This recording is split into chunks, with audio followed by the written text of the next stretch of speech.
Lunis, almusal tayo mga kananay. Late ang aming almusal at ako late na nagpunta dito sa tindahan. At alam niyo naman ang trabaho ng mga nanay. Nagkudkod ng CR, naglinis ng kwarto, yun ang buhay ng nanay nyo.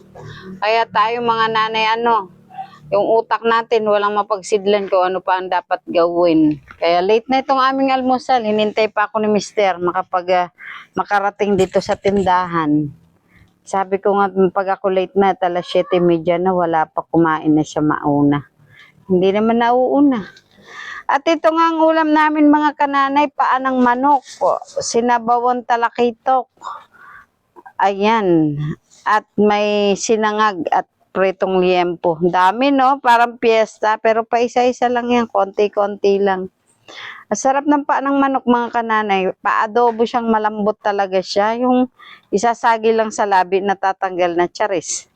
Hindi tulad ng ibang paa na adobo na nakikipaglaban yung paa. Lumalaban pa pag kinagat mo, lumalaban pa. Parang ex mo, pinaglaban mo na hindi naman karapat dapat ipaglaban. Charis, sumugot na.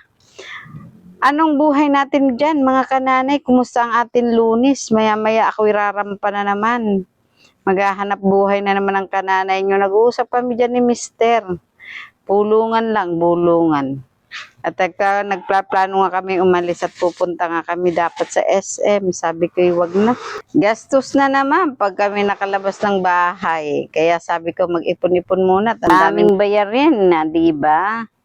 Tuition ng mga batuta. Ay nako, kailangan ng kananay nyo mag-ipon. Charis.